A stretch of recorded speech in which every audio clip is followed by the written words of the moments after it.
$69,199.13.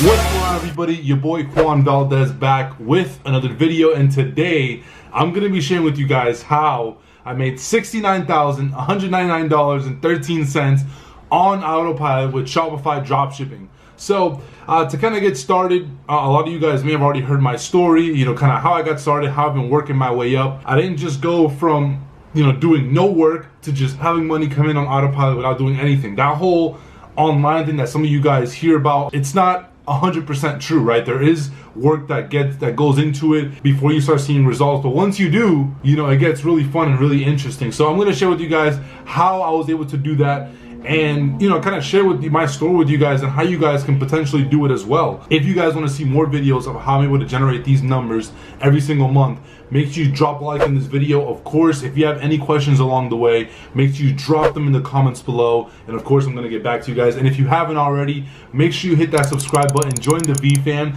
The V-Fam is a family of individuals that are striving to do a lot more than what society has out for us to do, and one of those things is crushing it with dropshipping. So let's roll, baby. Here's a screenshot. I can't fake it. That's just a screenshot of my store. Just finished a month off right here. So it was actually a total of $70,486. I had some returns, so it came down to $69,199.13. The reason why I was able to, get these kind of results, again, it isn't just from one day. It's not an overnight success, right? There's been months of this in the making. Specifically to have, these kind of results on autopilot, definitely take some time and a strategy behind how to do it. So what I want to kind of go over is just the strategy that you need to have and implement to, get results just like this. So how I got started is really by learning, all the ins and outs in dropshipping, right? When I would like to talk to people about, e-commerce and dropshipping, I always like to give them the bigger picture, right? Because Shopify dropshipping is a lot more than just finding a hot product, making some money, and that's it, right? It's a lot bigger than that, right?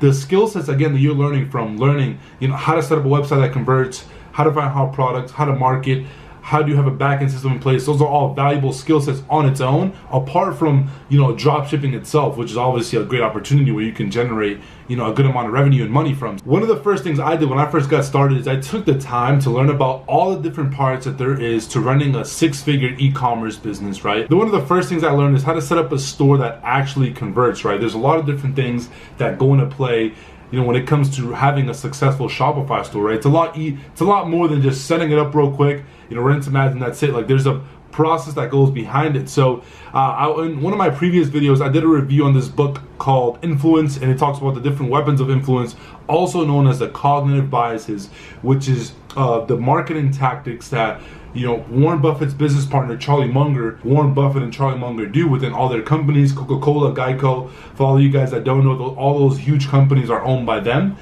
They use these specific weapons of influence and cognitive biases to market, and that's why they've been so successful for such a long time. Learning about the different colors, and I know some of these things may seem like duh, we already know that, but I want to make sure for those of you guys that are brand new, or maybe you're having some trouble right now, you maybe have to hit a little bit of a plateau.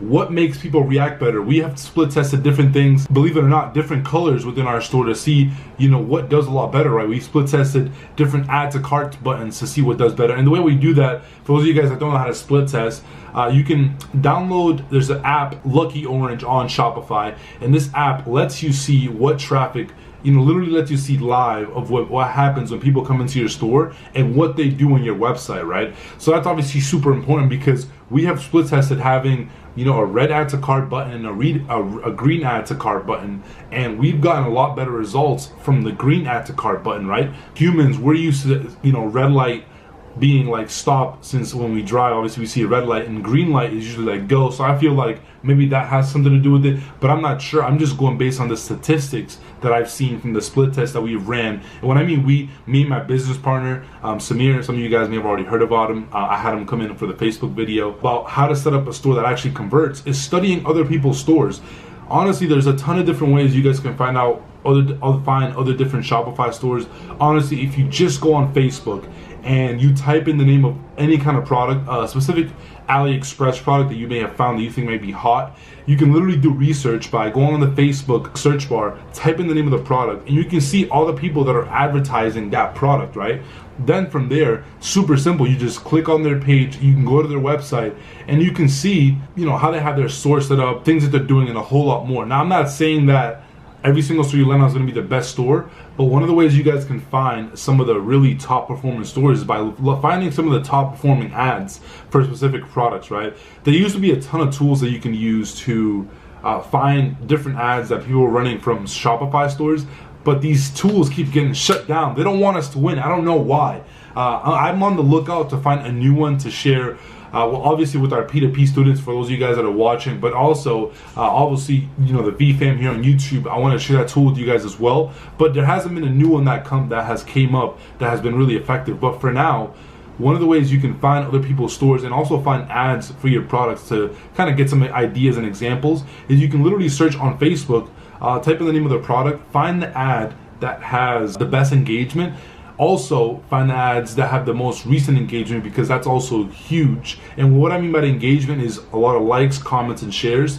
Find the ones that have the most recent engagement, and you can use those same ads to model and also you know, realize what kind of stores it takes to have to get, you know, performing results like that. It's good, but if they have recent engagement, that means that they're still running the product. It means that they're still doing really good with it. So that's what I would do. I would spend a lot of time studying other people's stores, because of course I wanted to see what kind of things differentiate my store from somebody else's store, right? And what advantages I can have. So that's something you guys can do. How to properly do product research. I see a lot of people that, you know, claim that they do product research, but in reality, all I do is literally search on AliExpress and Google, and that's about it, right? They don't have like a thorough process. So I have a video if you guys want to see on doing product research and how I do it. But you want to make sure that you're finding products that people actually want. And what I mean by that is low ticket is just more inexpensive products, anywhere from like $0 to $20, but also high ticket products anywhere from $50 to maybe $500, right? You want to do product research on a variety of products, because you don't only have to be limited to inexpensive and low ticket products. You can test out high ticket items. You want to find products that have done really well for us are products that people usually need a lot more than one of, right? You know, usually like disposable products that you just need more than one of. And I also look for products that have multiple options, maybe different colors, different styles, things like that. Those are the kind of products that I look for personally. If you guys are going to do product research effectively, you want to make sure you actually have a product, you have a process in place, and you know what kind of things to look for. You're not just looking for random products. You got to think about yourself compared to everybody else that's trying to dropship. Everybody and their mom is trying to sell something on Shopify. You got to find a way to differentiate yourself. So this is one of the ways you can do it. You want to make sure that the strategies they're using to market are obviously up to date and they're effective. So what I usually recommend, you want to start with Instagram influencers to get data and to build that Facebook pixel, right? Everybody's trying to run ads and they're doing the same kind of targeting, and you know, the ads are starting to look the same and a whole lot more. So you want to start to get data without having to run those same kind of ads, because everybody else is doing it. You want to, again, find ways to stand out. So one of the ways you can do it is you can start testing for really cheaply with Instagram influencers just to get some data going. After you get data, you know, on your Facebook pixel, you have a much better chance of actually doing a lot better with, you know, with your targeting, with your ads, because now you at least have some data and you know what a customer, your Facebook pixel knows what a customer looks like. For those of you guys that don't know what a Facebook pixel is, I'd recommend for you guys to look it up. We started right with Facebook ads simply because Samir, my business partner, had a lot more experience with Facebook ads. You want to obviously start off with Instagram influencers, but you want to transition into running Facebook ads and really scaling with Facebook ads, because Facebook ads is what really is going to allow you guys to scale a lot more. Because with Instagram influencers, like, you can keep doing them, but it's not really going to take you to the next level, right? Where it's like running on an autopilot type of deal. Once you find a hot product, you know, you have your budget there. Once it's doing really well, you then just increase your budget, and obviously you make a lot more sales. Make sure you also are utilizing Facebook retargeting. That's huge, because basically not everybody that sees your ad either through Instagram or Facebook is going to buy right away. That's just life, you know. People come in, they're looking to buy something. Somebody get a text, or they see a good post on Instagram, they want to like it, boom, boom, boom. They get distracted, then they don't end up finishing their order, right? So that's just life. That's just how it works right now. Nowadays, our attention spans are, you know, really finite. So of course, like, not everybody's gonna buy right off the gate, right? So again, you want to make sure you're retargeting, because retargeting, it's another way to get in front of that customer again and show them not only the product that they came in to see, but also related products that they also might be interested in. Learning how to upsell and downsell effectively. And for those of you guys that don't know what upselling and downsell is basically when somebody comes in to buy whatever product it is that they came in to buy. You guys want to make sure if you're going to upsell and downsell, you're doing it after they input their credit card info. We've tested this time over time, and every single time we try to upsell a customer before they buy or downsell, it ends up turning them off, and we end up actually losing the sale, or having them not buy this on the spot. They end up having to come back at a later date to buy. But this is just an important part of e-commerce that I learned, because again, now that I learned this skill of having upsells and downsells in place, it's something that I'm not only going to do from obviously my Shopify dropshipping business, but I'm also going to do, if I'm going to have any other kind of products I'm going to sell online, I'm going to do the same exact thing, right? I hope you guys are getting value from this video. If you guys are, of course, drop a thumbs up for the boy. And any questions you guys have along the way, just drop them below. I'll get back to you guys. I learned how to set up a backend system with email marketing. This is huge because it allows you to capitalize on traffic that doesn't convert on first visit. And we already went over this. People get distracted so they don't buy. Having these emails in place helps out with that. For those of you guys that don't know what cross-selling is, it's simply where when a customer buys one product, you can then offer them a cross-sell product, which would be a product that may be similar in some form or way, but another product that you have to offer from your store. So if somebody came and bought leggings, maybe you might want to offer them a bra, just other kind of products that you have available, right? So you're able to cross-sell through emails, and you're also able to get repeat customers, which is obviously huge. Now the conclusion, right? I learned how to build a team and automate my business. Now this is huge because again, I wouldn't be able to generate the kind of results that I get on autopilot if it wasn't for the team, right? The team that I have in place. We didn't really touch our store at all. I mean, we went in, checked in, make sure everything is good to go.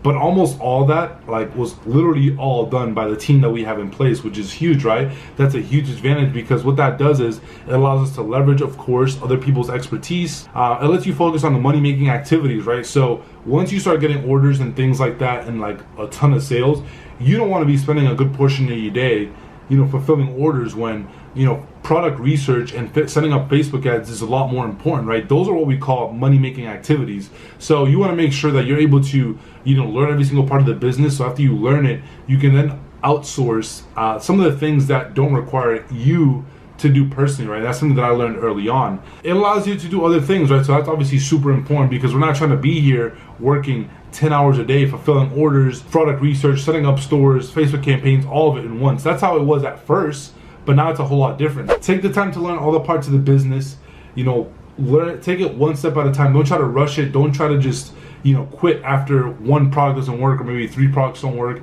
Stay consistent and, just keep hacking and jacking it. As long as you guys follow a plan and you stay consistent, you're bound to get results. There's a lot of people that I see crushing it day in and day out. I get tons of messages. I hope you guys got value from this video. Again, if you did, make sure you drop a like on this video. Any questions that you have, drop them in the comments below. And of course, if you haven't already, join the VFam, hit that subscribe button, and I'll see you guys in the next video. Peace.